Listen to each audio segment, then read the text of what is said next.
Good morning, everyone, Canadians and those watching around the world. Big shout outs. But first, it is March 30th, 2020. These are COVID Chronicles 23, and I think we are in the 16th day of the 16th day of the lockdown. I want to have a shout out to Jixer, Terry McLean, Grace, Ivan, Vanessa, Diana, Kushi, Dwayne, Chad, Charlene, Kim, Tanya, Tammy, Sandy, special friend of the show, Lisa, of course, our producer, Dave Darnley, Angie. I think Angie may be watching from New York. I am going to pop some capsules from our fantastic sponsor, Athletic Alliance. Advanced Nootropic, available right across North America in GNC. A lot of people think that almost all stores are closed, and indeed they are, but health and supplement stores have been designated as an essential industry, so they are still open. Not all GNCs, the ones in malls are closed, but the rest of them are open, or you can always buy online at gnc.com. or you can buy online at svncanada.com.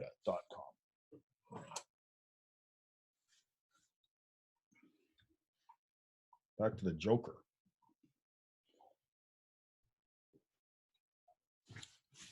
Oh, good God. Great Zeus. That's that is the equivalent of drinking moonshine. The energy drink equivalent of drinking moonshine. So let's take a quick break, and we were going to have a very entertaining video from our sponsor, Athletic Alliance. This is a motion graphic video from the comic Brainstorm.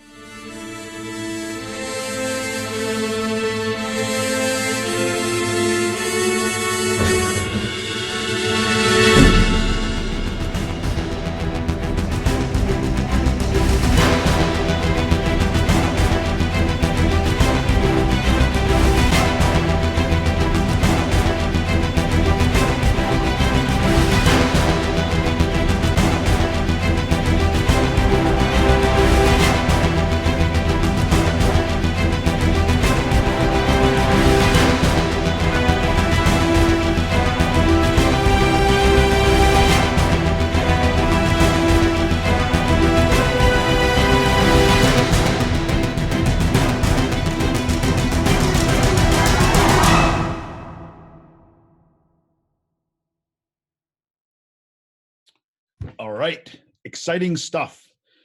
Exciting stuff. Let's now get on to the news of the day. So first, we'll take a look at our COVID cases, coronavirus cases, and then we'll take a look at some of the early morning events, and then I am going to expand on some, I guess you would call it pseudoscience that I've been thinking, but something interesting nonetheless. Okay, so worldwide we have 752,288 coronavirus cases, 36,207 deaths, 158,694 people have recovered. Very good news, of course. And let's see where we are country by country.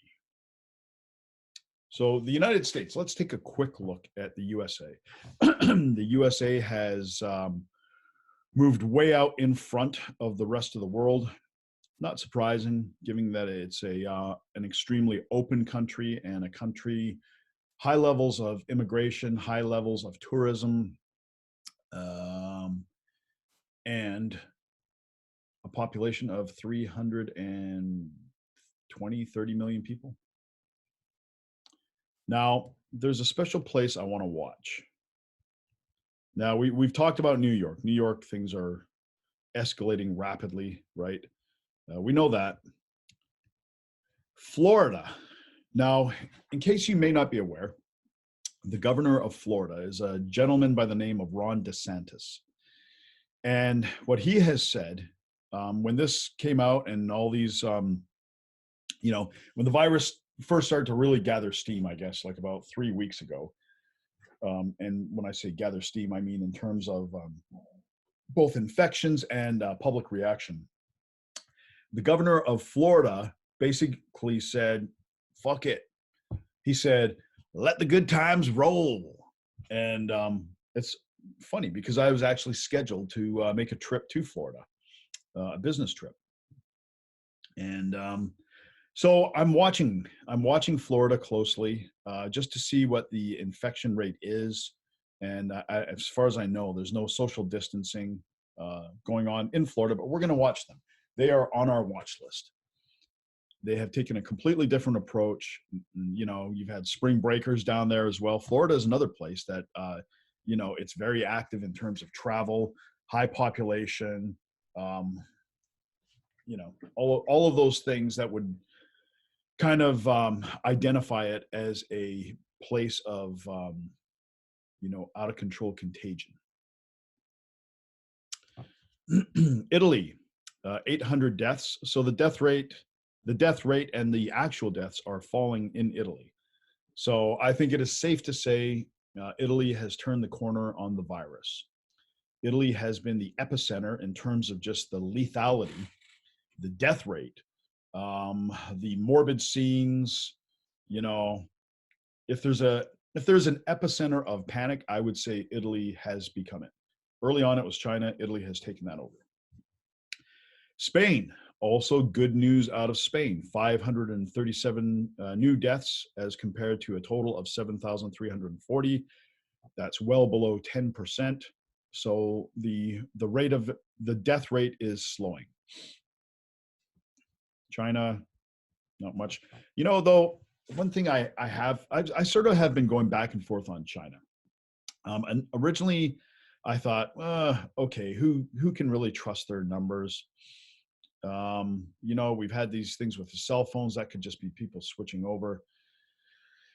But we wonder how accurate their reporting is, given that they definitely have reason to cover it up. But they also have reason to kind of show how well they've been able to deal with it. And I mean, they have been able to enforce quarantining. Apple stores have reopened there, you know. So, I mean, it's kind of an opaque situation in China. Germany, death rate has slowed way down in Germany. It was doubling. It was at a rate where it was doubling in about 4 days, and that's slowed way down. The UK, still a bit high in the UK. I think the UK is still getting travelers, though. I think they're still getting, that's one of the places where I think they can still receive people from essentially all over the world. So they really haven't put the brakes on tourism or immigration at all, as far as I know. We'll take a deeper dive into some of these countries. Canada, of course, 6,600. Let's take a more precise look at Canada. 6,600, 6,668, 67 deaths. Quebec and Ontario way out in front now in terms of cases and deaths. Ontario and BC, quite a few people have recovered, so that's a very promising sign. And I have some interesting numbers here. So testing. So far, Ontario has tested just shy of 42,000 people. So 42,000 people and 1,700 actually have the virus. That would be about 4%, I'm guessing, just sort of off the top of my head. Quebec has tested 52,000 people. They have 2,800. So that would be about 5%, or actually 1 in 131. Or sorry, 1 in 162 have it. BC has tested 38,697 people, 884 confirmed. This is a rate of 1 in 131. And Alberta, BC is a little lagging in the testing here, BC and Ontario. Alberta has tested 42,527, And they have found 1 in 103 people have it. And so these numbers are fairly low. These numbers are fairly low. Maybe not by the standards of flus. Maybe they're high in that respect. But, you know, we're talking not just the general population, but people that are actually showing symptoms, right? These are people showing symptoms or have been exposed or have some reason to believe they could have the virus, right? And so it's fairly low.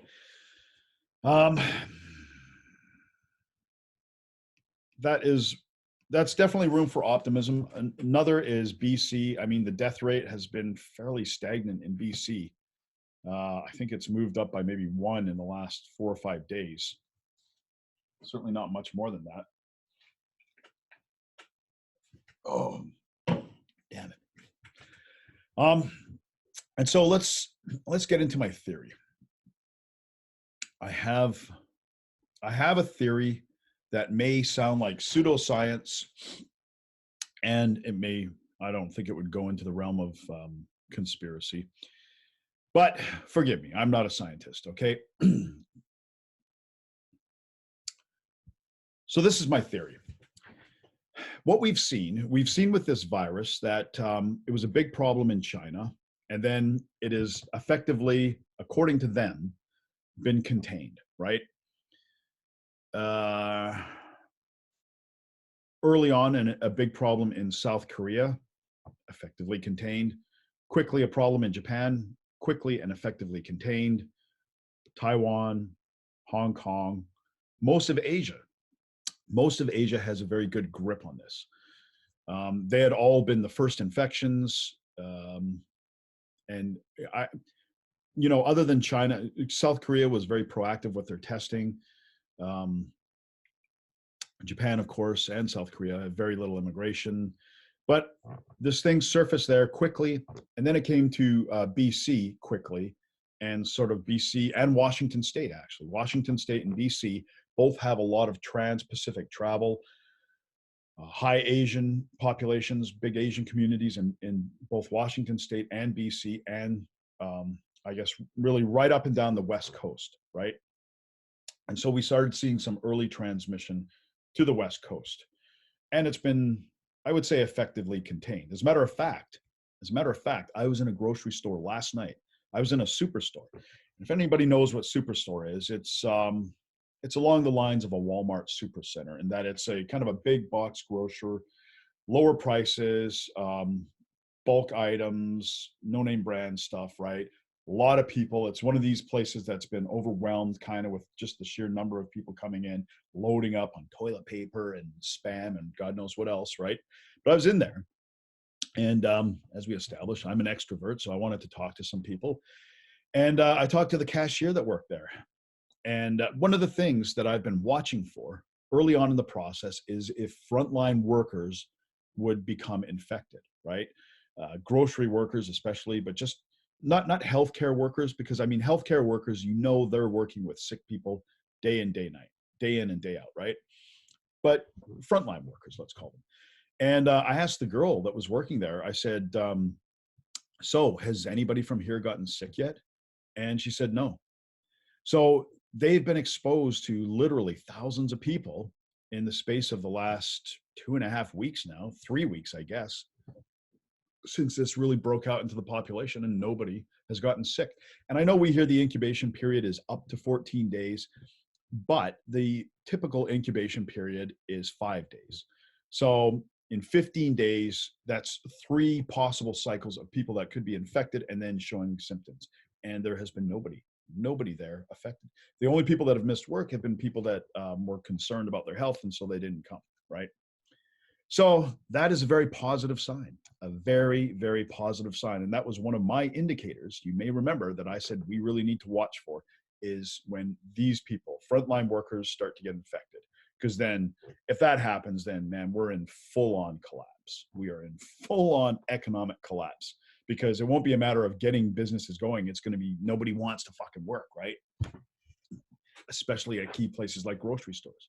But yeah, they're all fine. And I'm going to continue to ask that question. I was also at a TNT supermarket, and I didn't ask anybody if there had been any sickness there, but I think if it had gone through that place and devastated it or caused a few infections, you could see they would shut down pretty quickly, or they would just not be able to get anybody to show up for work there. So here's what I think. Now we're going to get to my theory. We are going to get to my pseudoscientific theory. I believe that there's an Atlantic strain of this virus and a Pacific strain. So I believe that the strain of this virus that's going through Europe is a much stronger, much more virulent strain. And you can see, let's call it the Asian strain. The Asian strain, which started in China, and in Asia, worked its way across the Pacific into the Pacific adjacent provinces and states, Washington State, BC, California, and they all have conditions that would lead to a spread. You could say, okay, Canada, it is, it's more open, it's more spaced out, less population, easier to contain, but not California. California's got over 40 million people, right? California has nearly as many people as Italy, and their infection rate is pretty low. Certainly nowhere near what you're seeing in New York, right? And New Jersey for that matter. So we see the Pacific version of this strain seems to be much easier to control, less lethal, right? Definitely more affecting people that are compromised or whatever. But we also see a strain that's gone through Europe. Italy, has been devastated, right? Spain, really devastated. And it just seems much more virulent. And then why is Quebec and New York both have shot way ahead of the Pacific, right? Washington was the early epicenter, and New York has vaulted way past Washington, right? And way past California. You could say, yeah, New York's got way more people than Washington. Doesn't have more people than California, right? And Washington and Oregon combined are, probably 8 million people, 7 million people. Same with Quebec. Why has Quebec vaulted way ahead of BC and Alberta? Why, right? And I think there is a Mediterranean type strain that has a much stronger effect, maybe on people of Mediterranean descent, right? Italian, Spanish, Israeli. There's a lot more of that based in New York, isn't there? There's a much higher Mediterranean-based population in and around the East Coast, and a much higher Asiatic population on the West Coast. That's a possibility. I think it's a strong possibility. We see some very strong correlations. As a matter of fact, there was a family in New Jersey where all 4 people died, and 2 of the elderly parents, I think it was, and then 2 of the children died. They're older. They're maybe around 50. No underlying health conditions though. So all 4 people in one family died from this, and they were Italian American. So I don't know, maybe I'm full of shit. Maybe this is just, I don't know, maybe just wild guessing, but there seems to be something there to me. It seems like the practices cannot be that much different from one place to the next, right? Especially when one place has every reason to have gotten a way worse contagion right from the get-go than some of these other places, right? So I'm putting that out there. And one thing, after I was thinking about that, I came across this article from the Daily Express. Coronavirus attacking Europe is mutated strain from the original virus discovered in China. And I haven't heard this expanded on. And this seems, I don't want to say fairly obvious to me, but it seems, it seems like where there's smoke, there's fire, right? This is definitely worth looking into and investigating. Coronavirus has ripped through Europe, killing thousands and leaving potentially hundreds of thousands infected, but the deadly disease may have mutated into a new strain from the strain that killed thousands in China, according to Spanish scientists from the University of Valencia. Okay, and Spanish scientists, outside of Italy, Spain is the next real hotspot. Spanish scientists from the University of Valencia and the Foundation of the Promotion of Health and Biomedical Research obtained the coronavirus genome and studied the mutations compared to the original. Fernando Gonzalez, one of the researchers from the University of Valencia who participated in the study, consulted by El Confidencial, said the genome of the virus is in continuous mutation. And that is precisely what allows us to follow its trajectory in different countries and transmission routes. The isolated patients that we have sequenced in Valencia differ in 6, 1, and 9 mutations from the virus originally sequenced in Wuhan. And he goes on to say this is normal. In Brazil, there's 16 mutations.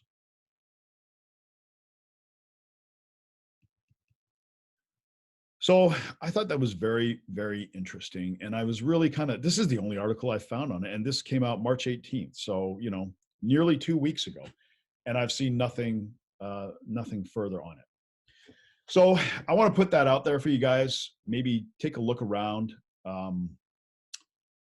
I think we're in pretty good shape here on the West Coast, at least. That doesn't mean things can't mutate. It doesn't mean we shouldn't let our guard down. But I don't know. I definitely feel we've turned the corner on this, and even places like Italy and Spain, I think they've turned the corner as well. So I think we got brighter days ahead. But I really am curious at the differences in the mutations and what this means for the future. I mean, this thing could come back in a much more virulent strain that only attacks young people, right? We don't know. So I'm going to leave it there. I have an exciting interview for you guys tonight. And tomorrow, we're probably going to get into more of the economics. Sorry, guys, but that is a pressing issue that we're all going to have to deal with. So until later, I will say goodbye, adios, sayonara, arrivederci. And remember, if we're all together, can't nobody stand against us.